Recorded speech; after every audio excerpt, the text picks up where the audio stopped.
तो मन और लोहा, इनकी एक ही उपमा है, लोहा और मन। मन भी बड़ा सठ है, अब लोहा भी बड़ा सठ है। लोहा का कोई औजार बनाओ और तुम हथौड़ा से ठोकने लगो, क्या ऐसे औजार बनेगा? बोलो, क्या करना पड़ेगा? गरम। और जब लाल लाल हो जाए, हथौड़ा की ताकत से चाहे जिधर मोड़ लो और चाहे जो औजार बोलो। एक बार बोलो जय सिया राम, जोर से बोल दो जय सिया राम। चाहे जो औजार बना लो। वैसे ये मन भी है। गोस्वामी जी ने तो कई बार डांटा है, अस प्रभु दीन बंधु हरि कारण रहित दयाल, तुलसीदास सठते ही भजो, छाड़ी कपट जंजाल, छाड़ी कपट जंजाल। गोस्वामी जी कहते हैं, रे मन अब तो बहुत दुनियादारी देख लिया है? अब बहुत देख लिया, अब भगवान के चरणों में लग जा। एक बात बताओ, मान लिया खूब भगवान की कृपा से धन है, पैसा है, उस पैसे से हमने जो चाहा वो खरीद भी लिया, जो चाहा एयर कंडीशन में रहना चाहा, एयर कंडीशन में रहने लगे, चलने लगे, सब कुछ एयर कंडीशन। दुनिया का हर साधन मिल सकता है अगर पैसा है, लेकिन एक चीज ऐसी है जो कितना भी पैसा हो लेकिन दुनिया में मिलने वाली,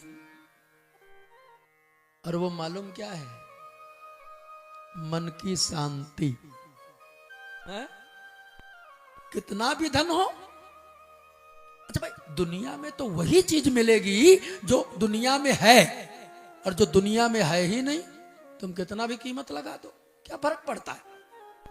अच्छा पहले ये बताओ, क्या मन ऊब तो नहीं रहा है?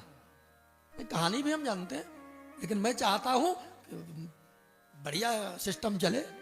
अरे कथा ही क्या जो सामने वाले का जीवन ना बदले, लेकिन बस सुनने की जरूरत है भैया। भगवान जब सबको भेज रहे थे, एक उदाहरण है, संत भगवान एक बता रहे थे, भगवान जब सबको भेज रहे थे तो सब कहीं कुछ दे रहे थे, कहीं उनको कुछ दे रहे थे, और सबको भेज रहे थे जीवों को। अब भेजते भेजते अचानक कुछ उठाया और पैर के नीचे दाब लिया। अब ये बात लक्ष्मी जी ने ये दृश्य देख लिया कि सबको भगवान दे रहे थे जीवों को, और अचानक कुछ उठाया, पैर के नीचे दाब लिया। तो भगवान ने जब सबको भेज दिया, तब लक्ष्मी की ओर देखा, तब लक्ष्मी जी मुस्कुराई, प्रभु अभी जब जीवों को भेज रहे थे, सबको सब कुछ दे रहे थे, और अचानक कुछ उठाया और पैर के नीचे दबा लिया, आखिर यह है क्या? तब मेरे प्रभु मुस्कुराए और मुस्कुरा करके बोले, लक्ष्मी अगर तुमने देख लिया है तो गौर से सुनो। हमने जब मनुष्य को सब कुछ दिया नहीं है, तब तो ये बहुत जल्दी औकात भूल जाता है। जहां कल से खाने पीने लगे, औकात भूल गए भैया, ऊंट की तरह गर्दन उठाकर चलने लगे। फिर भगवान कहते हैं, लक्ष्मी जब मैं सब कुछ दे रहा था, तब मैंने सोचा कुछ ऐसा रख लो, एक ना एक दिन इस जीव को मेरे चरणों में आना ही पड़ेगा, आना ही पड़ेगा। और वो चीज है शांति। दुनिया में हर चीज मिलेगी, लेकिन अगर तुम्हें मन की शांति चाहिए तो मेरे गोविंद के चरणों तक जाना ही पड़ेगा, जाना पड़ेगा। गोकर्ण महाराज कहते हैं, पिताजी ये संसार देखो, ये शरीर है ना, ये मान लो पंचायती घर है। पंचायती घर कौन कौन 5 चीजें हैं? चिति जल पावक गगन समीरा, चिति जल पावक गगन समीरा, चिति जल पावक गगन समीरा,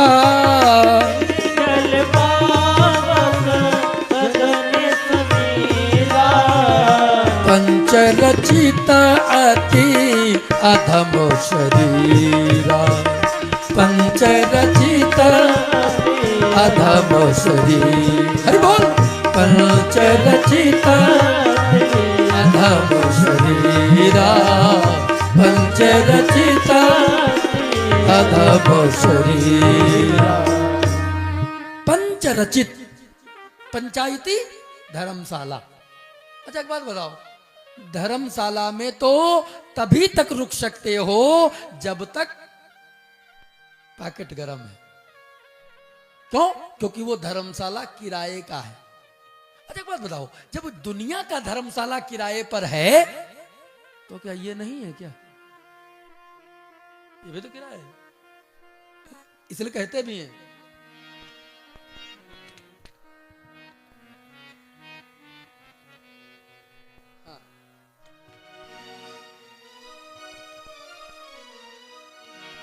कि जिंदगी एक किराए का घर है, एक न एक दिन बदलना पड़ेगा।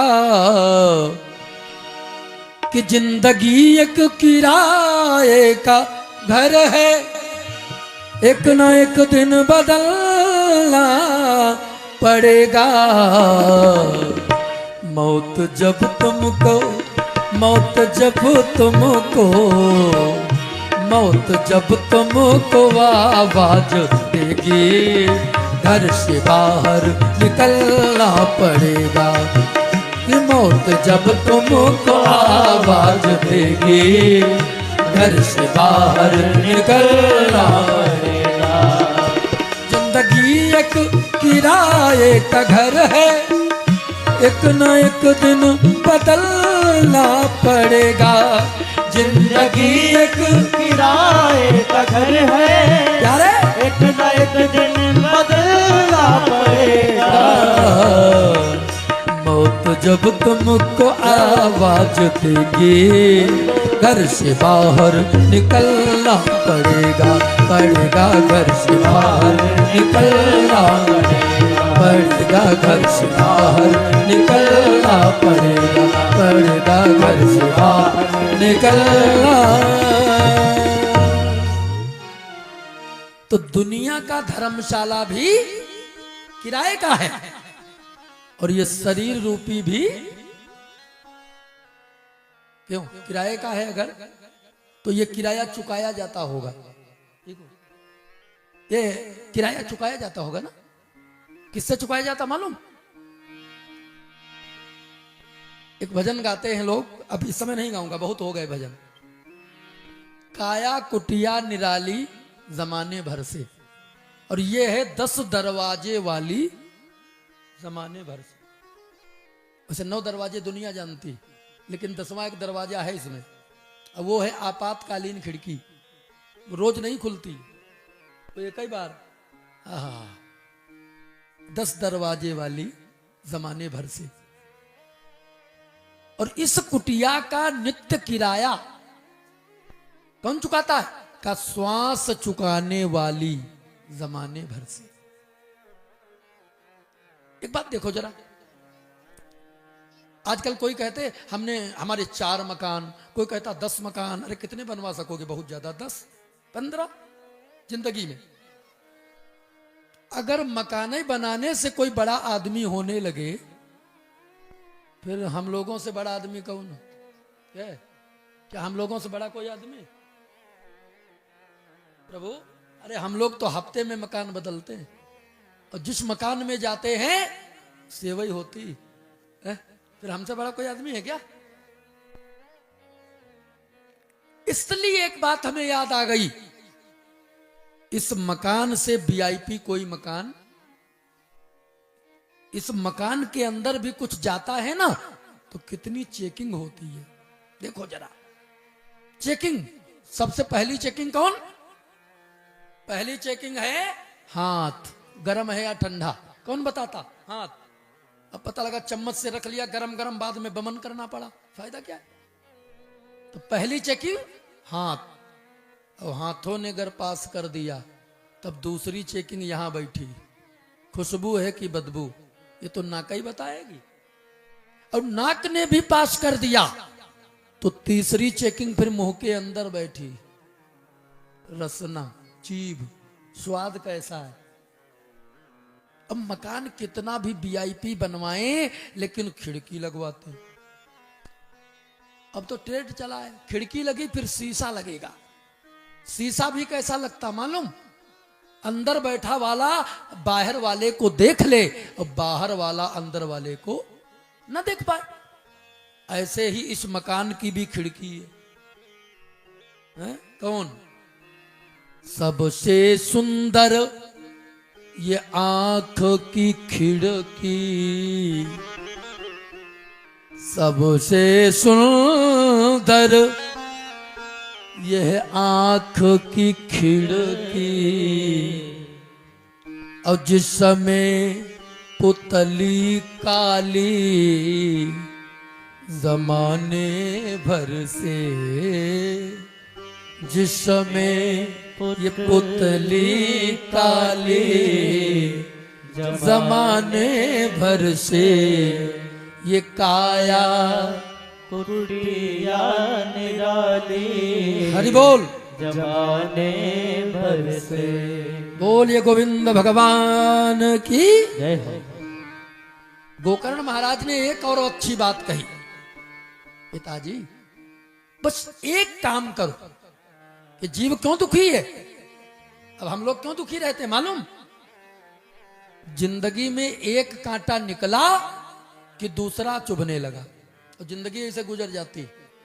एक कांटा निकला, जैसे पहला कांटा हमारे मालूम क्या चुभ रहा था,